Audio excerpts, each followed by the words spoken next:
I don't know about you, but things have been a bit teensy weensy crazy lately. Crazy in some good ways and crazy in some contrast, doesn't feel so great ways. By the way, I'm Tom. People call me Coach Tom. I am a metaphysical artist, sharing, creating, caring, and light sharing, helping myself and others just align with our true selves, our true energy, so we can actually make the impact and live a purposeful, fulfilling life that's healthy, wealthy, abundant, and full of love. And the love we have for one another automatically, plus the squeezy, feel good, huggy love we have with another person. And some parts of life are going extremely well, and some parts of life, not so much. I have a sales job, thank goodness. It has been paying the bills and paying off debt for months, but lately there's been a drought. And I could blame the drought on we're not getting as many leads. I can blame the drought on the economy, the political climate, a lot of things. Or I can say, what could I do differently to close more sales? Now, mind you, I'm selling for a company and a friend and a whole nother business than my own. However, this is an established business that's doing pretty well. Right now, we're just in I think it's best to call it in a slow season. And it impacts me directly since I work strictly on commission. So then the fear of money not coming in sets in. But wait a second. I felt that fear before. And it didn't destroy me. I still had everything I needed. In fact, I've always had everything I needed. I have everything I need right now. And odds are I'm always going to have everything I need. I bet the same is exactly true for you. I just got off of a call earlier today with a really awesome woman who is making a big career change from corporate to running her own business, her own coaching business. And she's following her purpose, her passion. And it's what she's wanted to do for years, what she created in her mind that she's going to start doing. But now she feels paralyzed because what if it doesn't work? What if she doesn't make enough money to support her family? What if no one wants her coaching and stuff?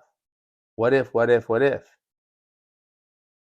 When I hear her story, it's very easy to be objective and see what's really going on. But the more I listened to her story and helped her, the more I realized that's my story. The fear of not having, the fear of not being good enough, the fear of not being loved. So the slow season we're going through now with my sales job has poked the ogre, the fear of not having enough ogre. But now that I'm aware that that ogre is there, I can dance with it instead of letting it control my thoughts, my emotions, my reactions. And I can actually go through this in a much more sane and aligned way than I did before. But if you're human, you have a core ogre, and it probably says something to the sounds of, I'm not good enough. That's kind of how it works. We are spiritual, energetic beings in a human body, and we have a core ogre. Our purpose on this planet is to make peace with that core ogre. I'm not good enough. Well, here's the thing. The quicker we make peace with it, the less impact it has on our lives. And because the co-ogre is really a subconscious, unconscious program, it's actually hardwired into our cells, into our neural pathways. So the more that ogre pops out without us knowing it's there, recognizing it, and the more we react to it, the more hardwired it gets. It's like a mind matrix for the way we see the world, because that core ogre sprouts out little gremlins. The I'm not good enough ogre sprouts out, I'm not handsome enough. I'm too old. I messed up too many times. My teeth are messed up. And they kind of are. I don't have great teeth. At least compared to a lot of people I see. So, those are all thoughts. And all of us have our own mind matrix. Like, there's a universal matrix, I'm sure, but we all inherit that matrix into our own conscious and subconscious and unconscious minds. So no one sees the world the same as me. No one sees the world the same as you. We can change our mind matrix. It's what Bob Proctor calls changing your paradigm. Change your paradigm, change your life. And that's the meaning we attach to things. In Viktor Frankl's book, Man's Search for Meaning, no matter your circumstances and the pain you're going through, oh, that guy went through some pain. No one can dictate the way you think about it. No one gets to choose our thoughts but us. But here's the thing. With a woman I was talking to today, and my own experience, we keep thinking the same thoughts again and again, and they're usually derivatives of our core ogre. These thoughts aren't necessary, but we become addicted to the same thinking. The same thoughts of I'm not good enough, I'll never get it done in time, they don't like me, what do I need to do to be better? How can I be better? How can I be good enough? How can I prove that I'm good enough? How will I make someone love me? How will I close this sale? How will I close this deal? How will I have enough? It's all these fear, scarcity thoughts. Here's what I've learned. Unpleasant feelings are messengers, because underneath every unpleasant feeling was a thought or a belief system. Here's the good news. The moment you or I feel an unpleasant feeling, that feels unpleasant. Don't try to hold it down. Let it flow through with your breath.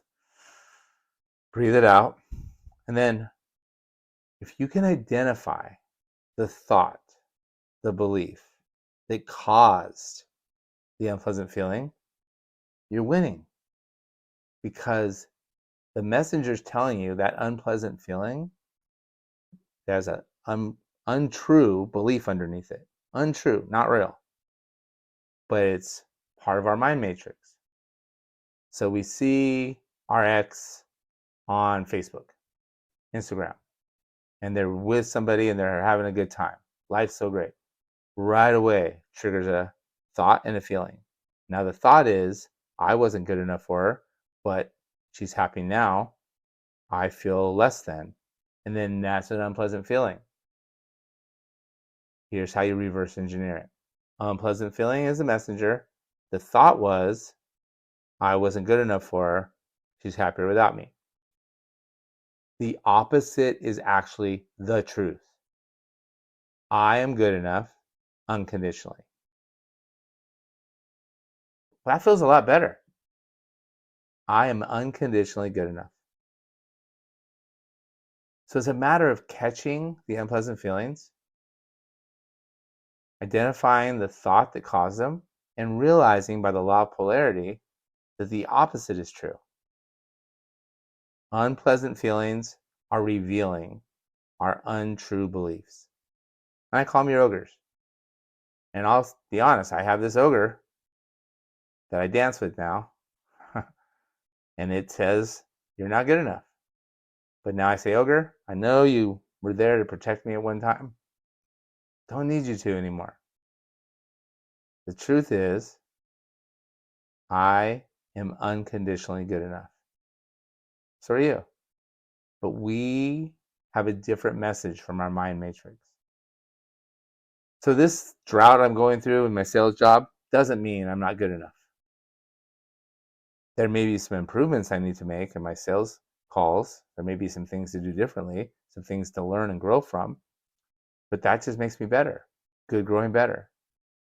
So if you're going through a tough time in your finances, with your health, in a relationship, or you feel lonely, you feel broke, you feel depressed, change your paradigm and change your life. change your mind matrix, and change your life. The truth that will set you free is the truth that's always been there. The truth that connects us. And that truth is God's source light. That truth is the energetic essence that makes it possible to move my fingers. And here's some easy cheat codes to just align with your true self.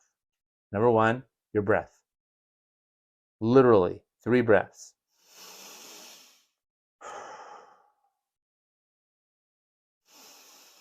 The sound helps.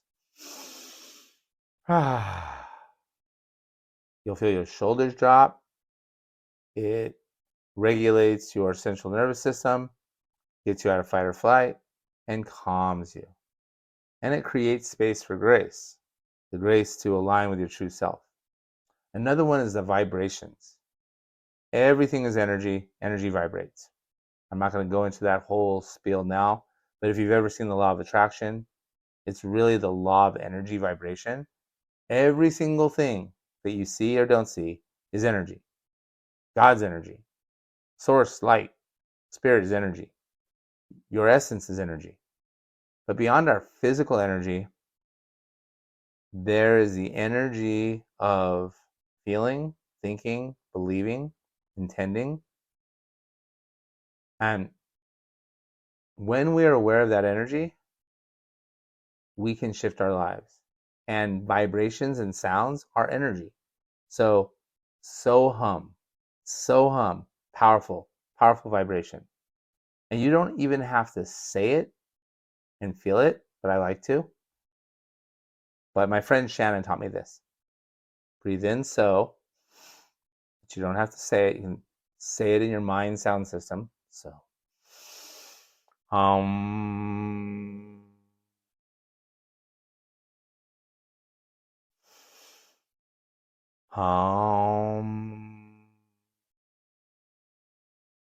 I like to feel my heart too.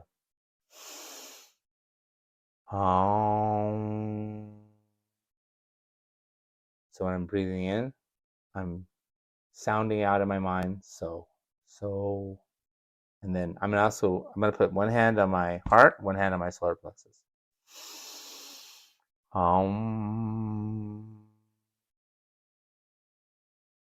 You can use your hands. Your hands project energy. I know it's crazy. Just this hand posture, I think they call them mudras or mudras, whatever they call them. The way you position your hands matter. This is for abundance, prosperity, for having. So I like to hold my hands like this. Having.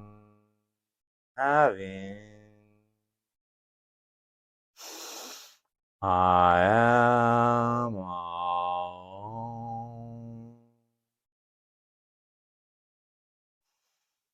Having.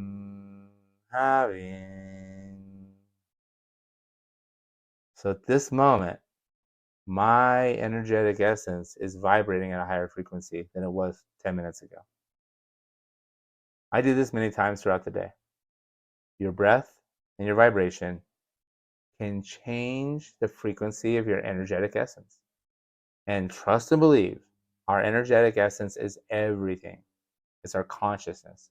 It's how we are creators. Like when God's source light made the universe and the earth, he made creations, the mountains, the trees, earth, wind, fire, dirt, water. He made creatures, dogs. Rock is at daycare right now. I'll pick him up soon. Elephants, cats, snakes, all the creatures. They're alive, but they're not the third. Creators. That's us. We have some animal characteristics and instincts, but we have the power to create with our consciousness. That's the energetic essence I'm talking about. When we align with our true self, with our consciousness, we become creators. And the first thing we create is our own energetic state. You can feel my energy right now, even though it's a video. You can definitely feel someone's energy if you walk into the room or they walk into the room and you feel a shift. You know what I'm talking about. We are always projecting an energetic essence. It's a vibration. It exists on a frequency, and people feel it. That's why you can tell when someone's lying to you. You can tell when someone's trying to take advantage of you. You can tell when someone says, I'm fine, but they're really not. We don't have to fix everybody, but we are responsible for our own energy. I'm responsible for my own energy. So when sales aren't going well,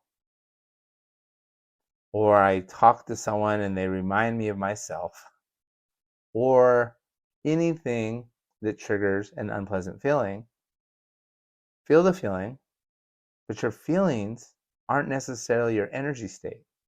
We can shift our energy at any time. Shift your paradigm, your mind matrix. You'll view the world differently. You'll attach different meaning to things. And be aware of your energetic state. Everything is energy. The energy we don't see is the most important energy. And this used to be metaphysical, ancient teaching, spiritual, woo-woo stuff. Not anymore. Now it's quantum science, and it is proven. Entanglement, the observer effect, and the list goes on and on. So, from me to you, remember that you're an energetic essence, having a human avatar body experience with the gift of free will. And the free will allows us to direct our attention, our awareness, our imagination to be creators. So create your energy state, create something that helps others, create the truth that you have always been, and the life experience you've always wanted. It's possible. I'm not there yet, but every day I get closer.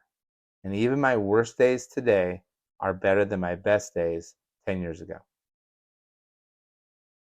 Till the next video, go forth, shine your light, which is your energetic essence. Thank you for watching this video. I love you. And I'm supposed to say, please subscribe, like, and share, because right now I don't have very many subscribers, and I want this message to get out to as many people as possible.